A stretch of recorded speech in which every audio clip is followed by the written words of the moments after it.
Hello, Gaz Wiliams here for Sonicstate, and look what we've got here today. This is the Stylophone Gen X-1. So I'm sure all of you are aware of the original Stylophone. Look, I've got one here. This one is mine, or well, mine and my brother's that we had from, God blimey, probably about 1976. A bit worse for wear now, although it's still just about working. Modded this one with a jack output and gaffer tape holding it all together. Anyway, less about that one and more about this one. Now, the Gen X1, and Generation X1 I guess, and it is a fully featured analog synthesizer. That's right, we have got envelopes, LFOs, filters and an analog delay built in, and there's some switches on the side here, and we've got an auxiliary input so we can actually feed things through the filter and the delay. Not a lot else much to see except for, like the original, there's a tuning knob at the bottom there, but this tuning knob is actually very important, and more about that later. A few other things to notice though, it's powered by 4 AA batteries, and there is no DC power or no other way to power it other than the batteries. So bit of a shame if you want to use it in a permanent setup, but it's really, the Stylophone's all about that portability, and of course there is a built-in speaker that's a little bit louder than you might expect. Oh, tiny little hole there, that's for tuning. Separate from this tuning one, this is more to do with actually setting the tuning scale. When we change this one here, we essentially just change where the oscillator begins, and so anyway, we'll look at that in more detail in a moment. So yes, not much else to see. I should mention though, very slippy on a surface. Now down here we can see I've put like a mat down in here. This kind of keeps it from sliding around too much, but so maybe some little rubber feet or something might have helped that. But anyway, that keeps it nice and in place. Let's have a look at the top panel. What have we got here? So obviously I'm holding the stylus, so we can squeeze that back into its little slot there, like so. Hey! Or not like so. Watch out for that spring-loaded stylus. There we go. In there. Major difference though is, other than it, well actually, it's, I think the original Stylophone had 20 keys or thereabouts. This has got 24, so there's almost 2 full octaves there. We have this touch strip here, which we can run our finger along.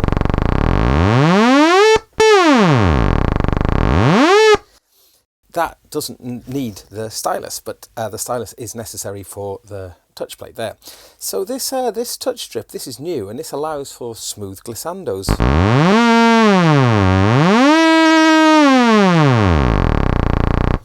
As you can hear, slightly needs a little bit more pressure than I'd like. You do have to really push your finger on it and keep it. See, if you lift the finger a little bit, it cuts in and out a little bit, so it needs really firm pressure. And you can use the stylus with that as well. So, as you're undoubtedly hearing, that this thing sounds pretty fat, and this is without the sub-octaves in there either. So if I play a note, I can put in sub-octave 1 and sub-octave 2, which is pretty fat sounding, I think. Of course, we can use the stylus on here as well. I actually prefer the stylus than using a finger, because it is quite narrow, so I imagine those of the fat finger brigade may have trouble. But anyway, with the stylus is quite good fun in there. And I should also mention, when you use this touch strip, it overrides anything. So let me show you. So if I'm holding a note there, immediately touching the touch strip overrides whatever's happening on the foil strip. Okay, so much like the original Stylophone, you know, we have this stylus where, you know, again, monophonic, I should hasten to add. You know, you can play melodies by like that. But so yes, so I've got all the sub oscillators in at the moment. Let's take them back out again. And the only other thing that we can do regarding the oscillator is press this switch in at the side, which is labelled X. Now, this is supposedly pulse width modulation. Well, let's see what that actually sounds like. Let's see if I engage it. And this is being driven by the LFO. So if we turn the LFO rate up,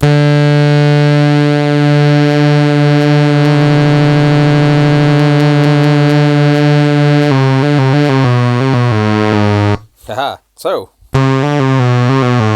you can hear it sort of doing a pulse widthy thing. I'm not entirely convinced. And of course, if we turn up the depth at the same time,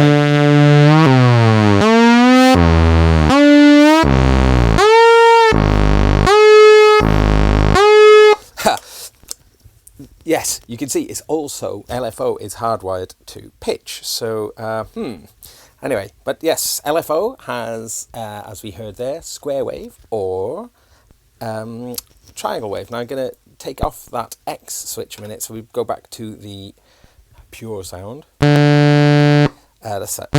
Right, filter is fully open, delay is off. And now if we look the LFO, let's see what the speed of it goes up to.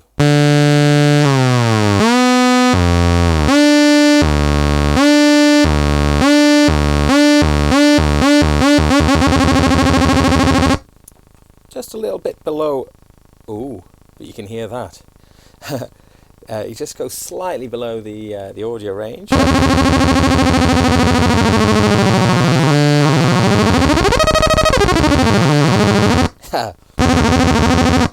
So there's some sort of like oscillator. Well, the LFO there with no note sounding. You can hear that square wave pulsating away. So triangle wave.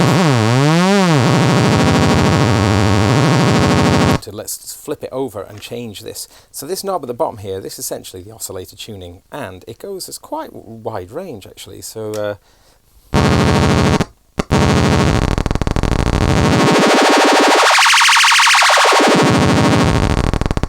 that's it at the bottom. So the bottom range is this is pretty low. Let's get this LFO off just for ease of understanding.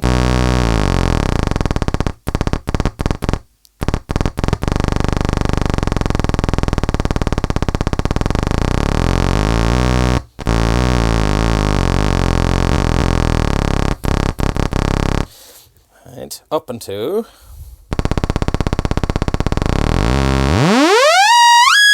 Okay, that's the highest. Yow! Pretty high.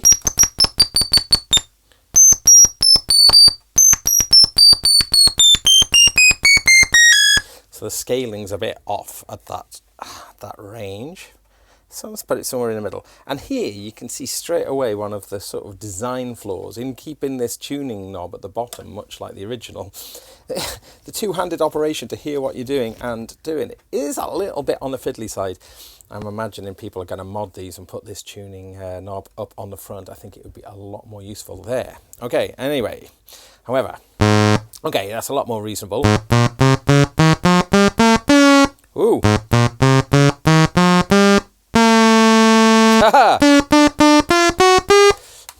So now here you can see we have the tuning gone a little bit astray. So this is where the little tuning knob at the back here comes in useful, because we can actually adjust that to kind of get the tuning scale a little bit better. So I'd imagine a very important thing to use with a Stylophone, if you want to use it in any serious musical context, is a good old tuner. That would make a lot of sense.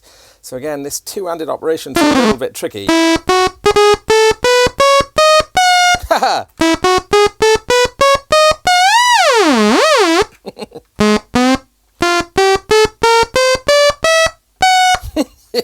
So I think I'm going to have to go and get the little screwdriver to adjust that. I'll do that in a moment. But anyway, before we do that, let's just finish a little tour around what it can do. So, as we mentioned, there's an LFO that we've had a good old listen to. We'll keep that off for now. The envelope. Now, the envelope is affecting the filter and not amplitude, which probably makes sense given the on-off nature of the stylus. But so if we, perhaps it makes more sense to look at the filter. Let's do that then. So you can hear there is always some noise present with this. This isn't the quietest device, so we do have to be aware of that. But I guess for the price point, which we'll come to in a bit, you could expect that. Try and lower note.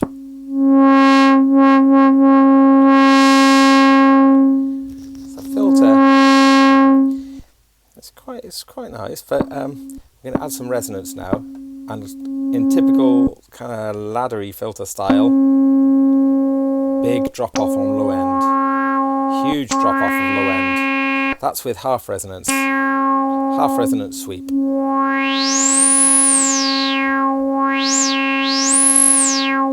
Okay, and if you can bear it, let's go up higher. Resonance.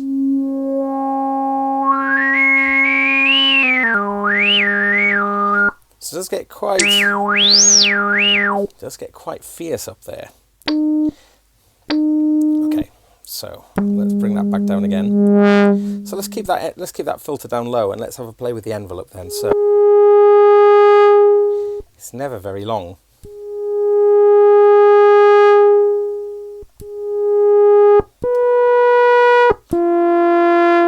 Nevertheless, it's good to see that there's an envelope on there. What's this middle knob though? Pitch. And what that does is that then sends the envelope to control pitch as well as filter at the same time. So put a bit of pitch in.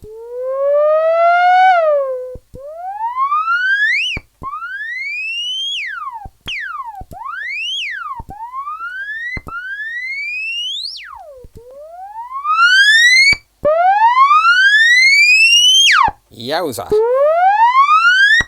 Full pitch. Let's put the...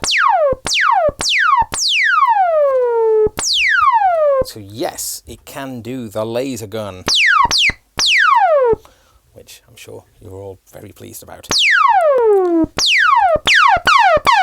Now, best to last, delay. Analog delay with its own switch and level control. C.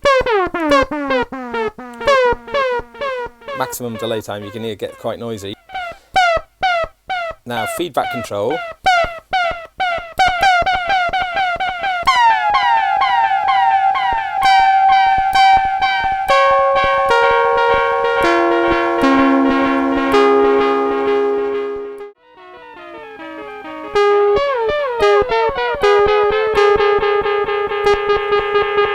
And yes, it will self-oscillate. But beware, it's a tiny turn. It's a tiny turn away from potential speaker wrecking feedback.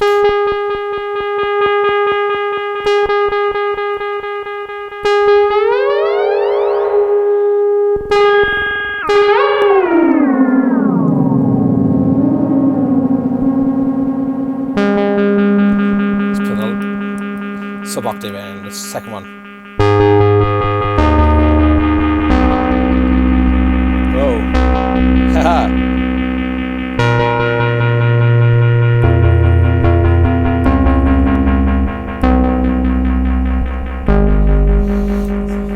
So as you can hear, it's not the cleanest, nor is it the most refined.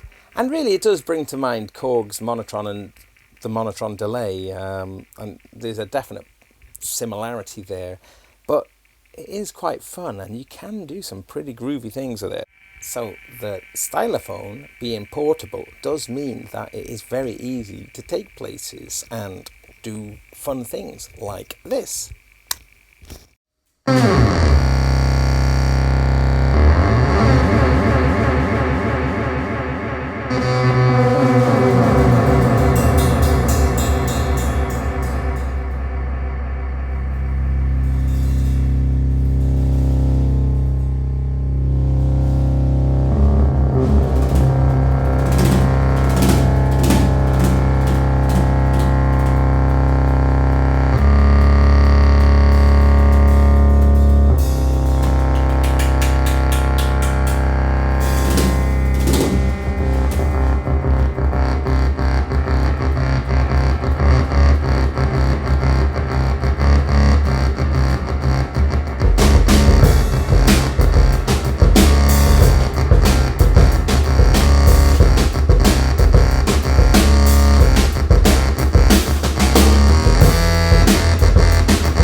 The Stylophone Gen X-1 will be available around the end of September, and the price is £59.99 UK pounds, €69.99 euros and dollars, so very affordable. And I think, yeah, you know, quirks aside, I think it's great. It's a lot of fun, and there's a lot to be said for it.